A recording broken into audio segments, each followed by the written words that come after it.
අදත් මගෙත් එක්ක එකතු වෙලා ඉන්න ඔයාලා හැමෝටම සුබ දවසක්. මම අද ඔයාලට කියලා දෙන්නම් ළඟ එන අලුත් අවුරුද්දට වරදින්නේ නැතුව රසට කිරි ටොෆී ටිකක් හදාගන්න. ඉතින් අපි බලමු කොහොමද මේක හදන්නේ කියලා.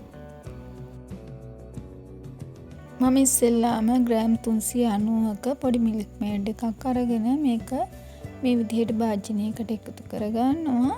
ඊට පස්සේ මිල්ක් මේඩ් ටින් එකෙන් භාගයක් වෙන්න උණු වතුර එකතු කරගෙන මම ඒ ටිකත් මේ විදිහට මිල්ක් මේඩ් මිශ්‍රණයටම එකතු කරලා අරගන්නවා.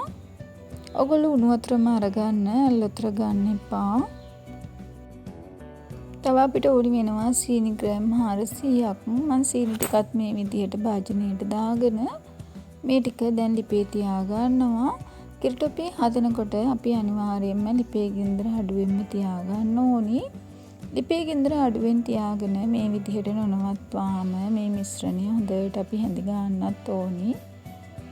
මිනිත්තු 10ක් විතර ගිහිල්ලා මෙන්න මේ වගේ උතුරවාගෙන එනකොට මම මේකට එකතු කරගන්නවා වැනිලා ටික. වැනිලා ටිකත් එකතු කරලා අපි මේ විදිහට මේක නොනවත්වාම හැඳි ගන්න ඕනි. ඔයගොල්ලෝ අනිවාර්යයෙන්ම ලිපේ ගින්දර අඩුවෙන්ම තියාගන්න. මේ තියෙන්නේ විනාඩි 20කට විතර පස්සේ මගේ කිරි ටොෆී මිශ්‍රණය මෙන්න මේ පදමට ආවට පස්සේ මම ලිප ඔෆ් කරගෙන මේකට එකතු කරගන්නවා බටර් මේස හැඳි එකක් විතර. බටර් ටිකත් එකතු කළා මම මේක හොඳට මේ විදිහට මිශ්‍ර කරලා අරගන්නවා. මෙන්න මේ පදමට එනකන් ඔයගොල්ලෝ කිරි ටොෆී ටික හදාගන්න.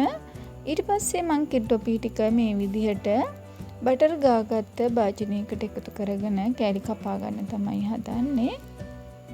ඔයගොල්ලෝ අනිවාර්යයෙන්ම භාජනය ගන්නකොට භාජනයට බටර් ටිකක් ගාලා ගන්න.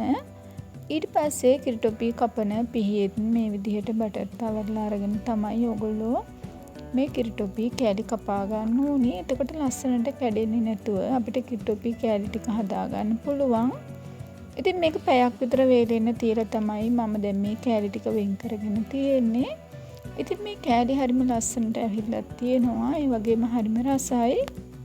ඉතින් ඔයාලත් මේ විදිහට කිරි ටොෆී ටික හදලා බලන්න. හදලා බලලා කමෙන්ට් එකකුත් දාන්න. ආයෙත් මේ වගේ රෙසිපි එකකින් ඔයගොල්ලොත් එක්ක එකතු වෙනකන් හැමෝටම සුබ දවසක්.